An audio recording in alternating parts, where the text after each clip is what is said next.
Hi everyone, so here's wishing all of you a very happy new year। नया साल आप सबको बहुत मुबारक हो। और नए साल का जो फर्स्ट वीडियो मैं आप लोग के साथ शेयर कर रही हूँ वो एक्चुअली 31 दिसंबर 2024 का मेरा लास्ट केक का ऑर्डर्स का वीडियो है। तो यहाँ पे मुझे 3 केक्स बनाने थे हाफ केजी में, और एक केक मुझे बड़ा सा बनाना था क्योंकि शाम को मेरे फ्रेंड के घर में पार्टी थी एंड ऑब्वियसली मुझे केक बना के लेके जाना था। तो मैंने सोचा कि अलग अलग वीडियोस अपलोड करने से अच्छा है कि मैं एक ही वीडियो में आप लोग के साथ सब कुछ शेयर करती हूँ, क्योंकि इनमें से कोई भी फ्लेवर नया नहीं है, डिफरेंट नहीं है, कोई नया डिज़ाइन नहीं है, मतलब कुछ भी ऐसा नहीं है जो मैं आप लोग के साथ पहले शेयर नहीं कर चुकी हूँ। लेकिन फिर भी मुझे लगा कि एक ही वीडियो में ये सारी चीज़ें मैं आप लोग के साथ एक ही बार में शेयर कर लेती हूँ। तो सबसे पहले मुझे यहाँ पे बनाना था half KG red velvet cake, जिसके लिए मैंने 6 इंच के टिन में स्पॉन्ज को बेक किया था और स्पॉन्ज को मैंने 3 लेयर्स में कट कर लिया था। अब यहाँ पे क्लाइंट ने मुझे कहा था कि हमें बहुत ज़्यादा क्रीम नहीं चाहिए, तो ये जो स्पॉन्ज है ना, मैंने बहुत ज़्यादा ऊपर से कट नहीं किया था, तो अराउंड 280 ग्राम्स का मेरा स्पॉन्ज था। और रेड वेलवेट केक हमेशा क्रीम चीज़ फ्रॉस्टिंग के साथ ही बनता है। अगर आप रेड कलर के केक में विप्ड क्रीम डाल रहे हो, चोको चिप्स डाल रहे हो, तो उसे रेड वेलवेट केक नहीं कहते हैं। आप उसको लाल परी केक या कोई भी और नाम दे सकते हो, बट बिना क्रीम चीज़ के वो रेड वेलवेट केक नहीं कहलाता है।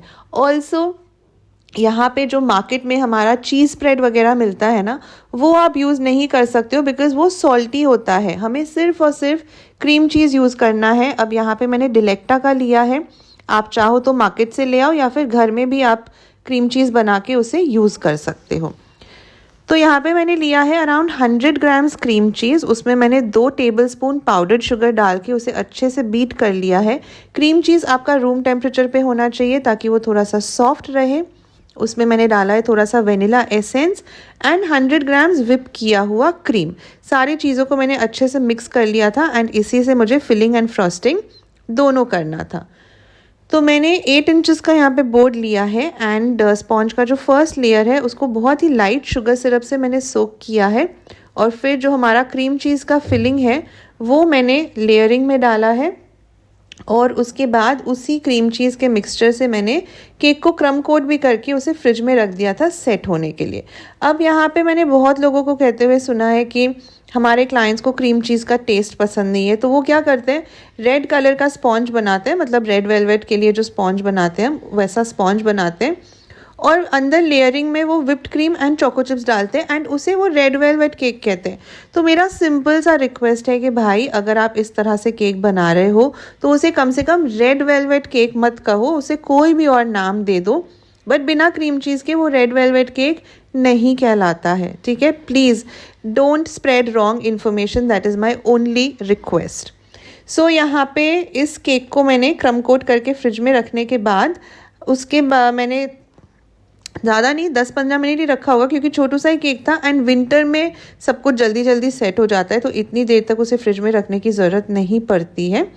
तो यहाँ पे मैं फाइनल फ्रॉस्टिंग कर रही थी, जिसके लिए अगेन मैंने सेम क्रीम चीज़ का ही यूज़, मतलब क्रीम चीज़ फ्रॉस्टिंग का ही यूज़ किया है।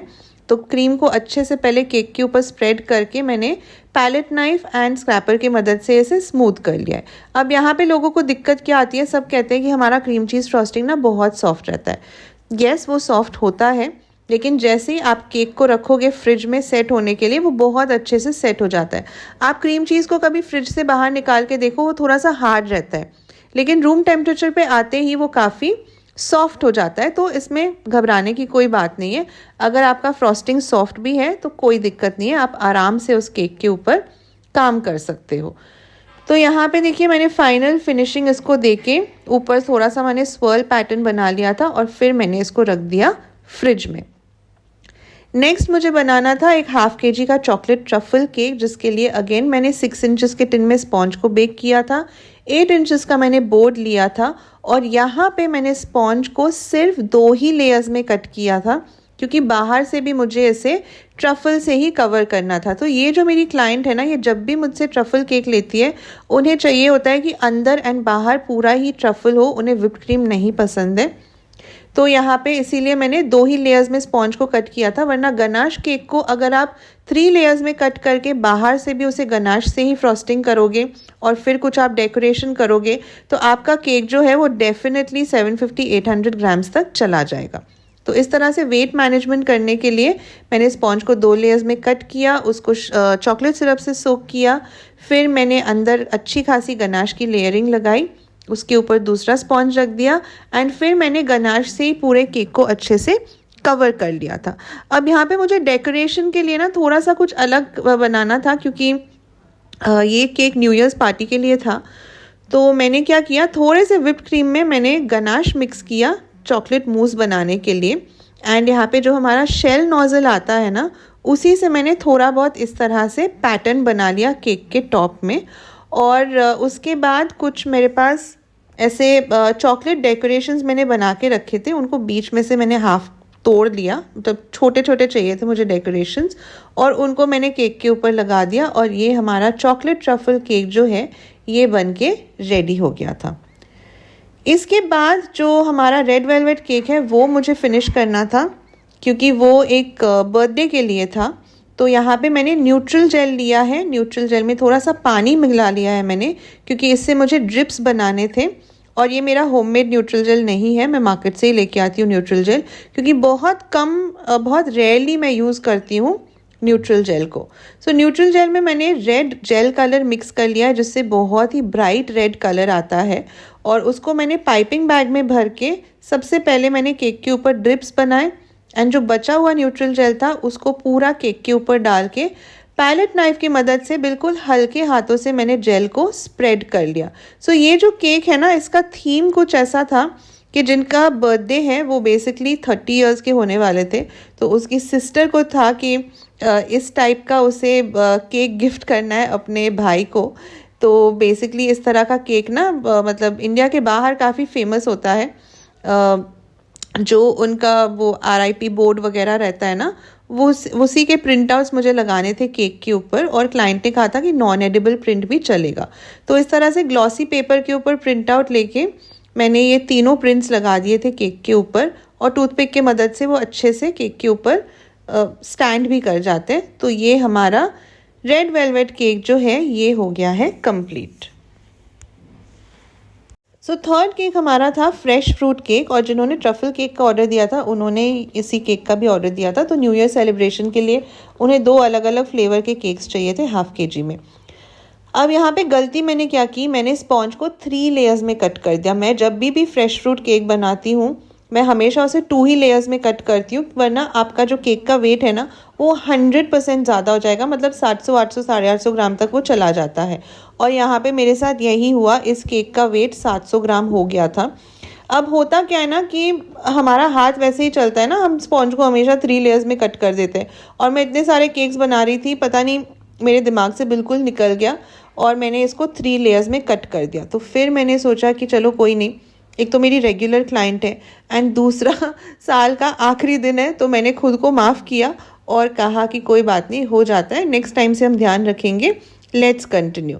तो यहाँ पे फ्रूट्स में मैंने लिया था एप्पल, अनार, ग्रीन ग्रेप्स एंड स्ट्रॉबेरीज़, और उनको छोटा छोटा चॉप करके मैंने मिक्स कर लिया था। मैंने फ्रेश ही यूज़ किया है फ्रूट्स को। और स्पॉन्ज को मैंने शुगर सिरप से सोक करके उसके ऊपर क्रीम की लेयर लगा के फिर उसके ऊपर मैंने फ्रूट्स लगा दिए, और थोड़ा सा मैंने यहाँ पे pineapple crush and pineapple filling and blueberry filling का यूज़ किया है, क्योंकि फ्रेश पाइनएप्पल आप ऐसे ही डाल नहीं सकते, वो कभी कभार काफ़ी खट्टा होता है, एंड इत्तू से केक के लिए आपको पूरा पाइनएप्पल ख़रीदना पड़ेगा, डजंट मेक सेंस। तो मैं इस तरह से अपने फ्रूट केक्स को बनाती हूँ, एंड फ्रूट के लेयर के ऊपर भी थोड़ा सा उसे क्रीम से कवर कर देती हूँ ताकि फ्रूट्स हमारे बिल्कुल सील हो जाए एंड कहीं से भी उसके जूसेस वगैरह निकल नहीं पाए, यानी कि लीक नहीं होने चाहिए उसके जूसेस। तो बस इस तरह से फ्रूट केक को भी अच्छे से फिलिंग करके इसको क्रम कोट करके मैंने फ्रिज में रख दिया था अच्छे से सेट होने के लिए। सो केक को फाइनल फ्रॉस्टिंग करने के बाद अब मुझे ऊपर से फ्रूट से ही डेकोरेशन करना था, क्योंकि मैंने इस तरह का केक पहले बनाया था और क्लाइंट ने मेरा ही रेफरेंस फ़ोटो चूज़ करके कहा कि हमें ऐसा ही केक चाहिए। तो डेकोरेशन के लिए मैंने ना यहाँ पे लिया है एप्पल, ऑरेंज एक्चुअली जो माल्टा कहते हैं ना, जिसे किनुआ कहते हैं, जो बहुत ही डार्क ऑरेंज कलर का सिट्रस फ्रूट होता है वो, और मैंने स्ट्रॉबेरीज़ एंड कुछ अनार एंड थोड़े से मैंने ग्रेप्स लिए थे। और यहाँ पे सारे फ्रूट्स के ऊपर मैंने न्यूट्रल जेल लगा दिया था, क्योंकि अगर आप फ्रूट्स को ऐसे ही छोड़ दोगे ना तो फ्रिज में रखे रखे वो काले पड़ जाते हैं। तो सारे फ्रूट्स के ऊपर मैंने थोड़ा थोड़ा करके न्यूट्रल जेल लगा दिया था। एंड क्लाइंट को मैंने कहा था कि आप केक को ना बॉक्स के अंदर ही रखना, बॉक्स से उसे निकालना तभी जब आपको केक को कट करना हो। और थोड़े से पुदीने के पत्ते के साथ मैंने इसको थोड़ा सा और प्रिटी सा लुक दे दिया। ऐसे देखने में बहुत सिंपल सा था केक, लेकिन इस तरह से जब आप फ्रूट से डेकोरेशन करते हो ना तो बहुत ही और ज़्यादा ब्यूटीफुल लगता है। तो ये हो गया हमारा फ्रेश फ्रूट केक रेडी। अब जो लास्ट केक है वो था 2 kgs का एक केक, जो कि मुझे मेरे पार्टी में लेके जाना था। तो ये मैं बना रही थी यहाँ पे चॉकलेट स्ट्रॉबेरी केक चॉकलेट मूज़ के साथ, जो मैं पहले भी आप लोग के साथ शेयर कर चुकी हूँ एक वीडियो में। तो क्योंकि सभी को ना चॉकलेट फ्लेवर बहुत पसंद आता है, तो मैंने सोचा कि मैं चॉकलेट स्ट्रॉबेरी बनाती हूँ, क्योंकि एक तो स्ट्रॉबेरी सीज़न में है एंड जिनको बहुत ज़्यादा मीठा केक पसंद नहीं है उनके लिए चॉकलेट स्ट्रॉबेरी केक बेस्ट रहता है, क्योंकि स्ट्रॉबेरी में जो हल्का सा एक खट्टापन रहता है ना, वो केक के ओवरऑल स्वीटनेस को परफेक्टली बैलेंस करता है। तो यहाँ पे मैंने एग वाला स्पॉन्ज बेक किया था। 8 इंचेस के टिन में 2 स्पॉन्जेस को बेक किया था एंड स्पॉन्जेस को मैंने सिर्फ 2 ही लेयर्स में कट किया था, वरना लेयर्स बहुत पतले हो जाते हैं एंड केक खाने में ना फिर बहुत हैवी लगता है। तो बस स्पॉन्जेस को कॉफ़ी सिरप से सोक करके फिर मूस की लेयर लगा के उसके ऊपर strawberry compote and layer by layer उनको बिल्ड करने के बाद पूरे केक को मैंने चॉकलेट मूस से ही कवर कर दिया था। उसके बाद मैंने 2:1 रेशियो के गनाश से यहाँ पे ड्रिप्स बनाया है। गनाश में मैंने हल्का सा वार्म मिल्क डाल के उसको थोड़ा पतला कर लिया था ताकि ड्रिप्स हमारे अच्छे से बने, और ऊपर भी गनाश को स्प्रेड करके मैंने एक स्वर्ल पैटर्न बना लिया था। डेकोरेशन के लिए मैंने थोड़ा सा अपना डार्क चॉकलेट ग्रेट करके साइड में लगा दिया एंड उसके ऊपर स्ट्रॉबेरीज़ को हाफ कट करके उनके ऊपर न्यूट्रल जेल लगा के मैंने इस तरह से पूरे केक को डेकोरेट कर दिया। तो ये हो गए हमारे चारों केक्स जो मैंने साल के आखिरी दिन में बनाए थे। तो पिछला साल आई होप आप सबका भी बहुत अच्छा गया हो एंड आई होप कि ये जो नया साल है 2025 ये उससे भी ज़्यादा अच्छा जाए। And please keep watching my videos, like share and subscribe ज़रूर कीजिएगा। Thank you so much.